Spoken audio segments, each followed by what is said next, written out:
Dear students, in this I will tell you about the differentiation of parametric equations.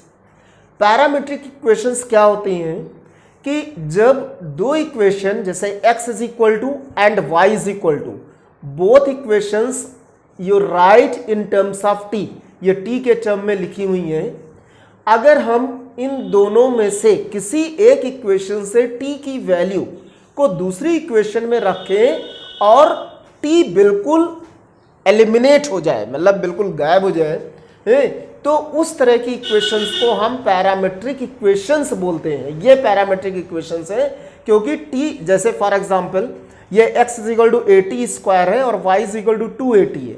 अब हम यहां से t is equal to y upon 2a इसमें रख दें तो जो इक्वेशन मिलेगी वो हमें x और y में ही मिलेगी, मतलब t एलिमिनेट हो जाएगा.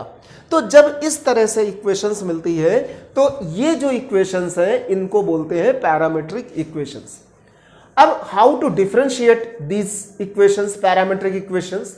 सपोज हमारे पास में x इज इक्वल टू है, y इज इक्वल टू है और डिफरेंशिएट करना है, तो first you differentiate the x with respect to t and y also with respect to t and then use this formula dy by dt into dt by dx. तो dt dt cancel हो गए, मतलब वो dy by dx आ जाएगा. तो हम रख सकते हैं और you will get answer may be in terms of t the dy by dx. अच्छा, t जरूरी नहीं कि सिर्फ t ही हो, थीटा भी हो सकता है, z भी हो सकता है, a भी हो, मतलब कुछ भी हो सकता है. तो ये पैरामीटर कहलाता है तभी जब पैरामीटर जो होता है यानी t जो पैरामीटर है इस समय इसकी वैल्यू को एक इक्वेशन से उठा के दूसरी इक्वेशन में रखे और पूरी तरह से वो एलिमिनेट हो जाए, तो जो x और y में इक्वेशन मिलेगी उसे हम बोलते हैं पैरामेट्रिक इक्वेशंस. अब इसको हम डिफरेंशिएट करके दिखाते हैं कि ये इक्वेशंस को कैसे डिफरेंशिएट करना है. तो you have to write differentiate equation 1 and 2 with respect to t के रेस्पेक्ट में डिफरेंशिएट करना है. तो dx अपॉन dt मिलेगा, तुम्हें डायरेक्टली लिख सकते हो 280 एंड dy बाई dt भी हम लिख सकते हैं 2a. जब ये निकलिए तो अब इसमें हम फॉर्मूला लगाएंगे. Now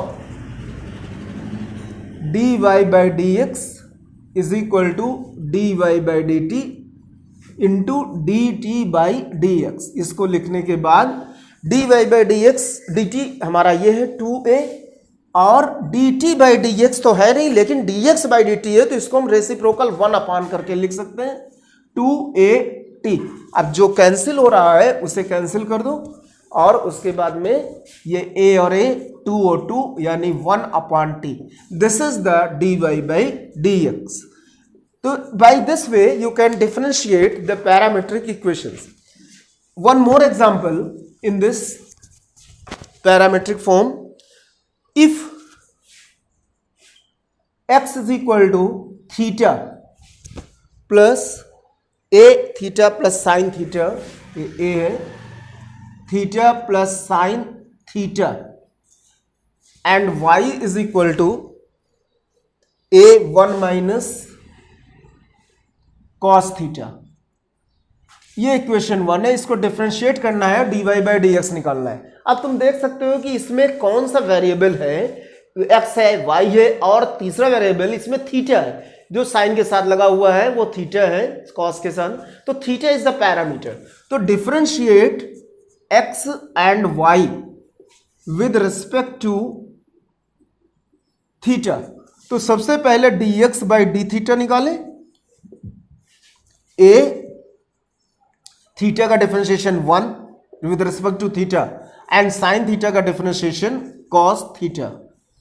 so now dy by d theta is equal to a तो रहेगा ही क्योंकि कांस्टेंट बाहर आएगा, 1 का डिफरेंशिएशन 0 एंड कॉस थीटा का डिफरेंशिएशन माइनस साइन थीटा. तो ये अब इसको हम और भी प्लस साइन थीटा लिख सकते हैं, तो ये a साइन थीटा हो जाएगा dy बाई डी थीटा. अब हमारे पास में dx बाई डी थीटा आ गया, third equation and fourth equation. Now you have to find the dy by dx. तो dy बाई dx निकालने के लिए you write the formula dy by d theta into d theta by dx। अब value रख दे dy by d theta यानी a sin theta और into 1 upon total, because reciprocal we have to write, ये dx upon d theta है और लिखना है d theta upon d x, तो 1 अपॉन कर दें 1 प्लस कॉस थीटा। अब a और a कैंसिल हो गया, बचा हमारे पास में sine theta upon 1 plus cos theta. This is the dy by d x. तो इस तरह से हम वैल्यू को निकाल सकते हैं, डिफरेंशिएशन किसी भी पैरामेट्रिक इक्वेशंस को। अब इसके बाद में आपको एक और एग्जांपल हम दे रहे हैं जिसमें कि डिफरेंशिएट किसी पैरामेट्रिक तरीके से है लेकिन थोड़ा सा अलग है। उसमें भी हमें मतलब दो इक्वेशंस माननी पड़ेंगी। कभी कभी डिफरेंशिएट करने के लिए मतलब विद रेस्पेक्ट टू एक्स नहीं होता है, विद रेस्पेक्ट टू थीटा नहीं होता है, कुछ और तरीके से होता है। जैसे क्वेश्चन एक ले लें, differentiate 1 plus x square upon x plus 1 with respect to x cube, ऐसे दे रखा है। यानी अब हमें इसको डिफरेंशिएट करना है with respect to x cube. तो इसको डिफरेंशिएट करने के लिए क्या करेंगे कि सबसे पहले इस जिसको डिफरेंशिएट करना है उसको लेट करेंगे y is equal to 1 plus x square upon x plus 1, और जिसके रेस्पेक्ट में डिफरेंशिएट करना है उसे z हम लेट कर लें। तो ये इक्वेशन 1 हो गई, इक्वेशन 2 हो गई। अब देख सकते हो कि जैसे उसमें बताया था पैरामेट्रिक में x और y in terms of t थे, अब यहाँ पे y और z in terms of x है, यानी करना उसी तरीके से है। तो differentiate, now differentiate y and z with respect to x, क्योंकि तुम्हें इसका डिफरेंशिएशन इसके रेस्पेक्ट में निकालना है, यानी कि y का डिफरेंशिएशन z के रेस्पेक्ट में निकालना है, dy बाई dz।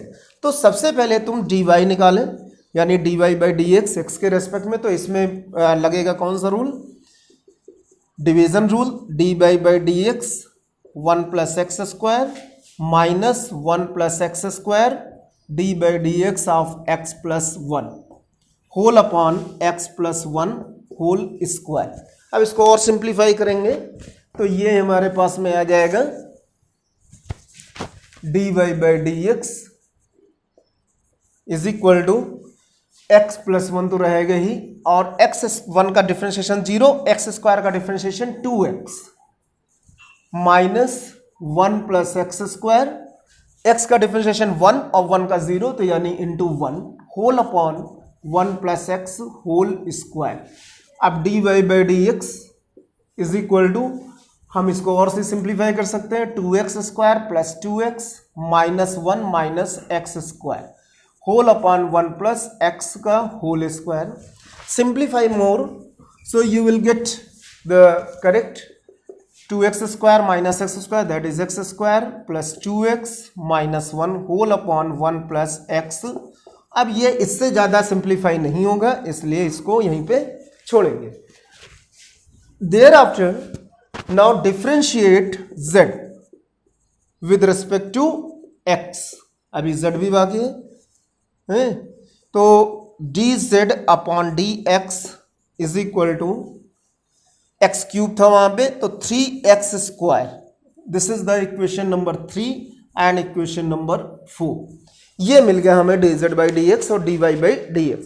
अब हमें निकालना क्या है, क्योंकि y माना था जो फर्स्ट और सेकंड माना था z, तो y को z के रेस्पेक्ट में निकालना है डिफरेंशिएट करके, तो dy बाई dz निकालना है। So dy by dz is equal to dy by dx into dx by dz, ऐसे कर सकते हैं। फिर वही चीज आ गई, इसको रखेंगे पूरा x square plus 2x minus 1 upon 1 plus x whole square into, क्योंकि dx अपॉन dz, यहाँ dz बाई dx है तो हम 1 अपॉन 3x स्क्वायर लिख दें रेसिप्रोकल करके। This is the answer, this is the, क्योंकि अब इसके आगे सिंप्लीफाई नहीं होगा। तो by this way you can find the value of the d y by d z or d theta by d y by d x है by using parametric equations, कुछ भी हम निकाल सकते हैं। Thank you.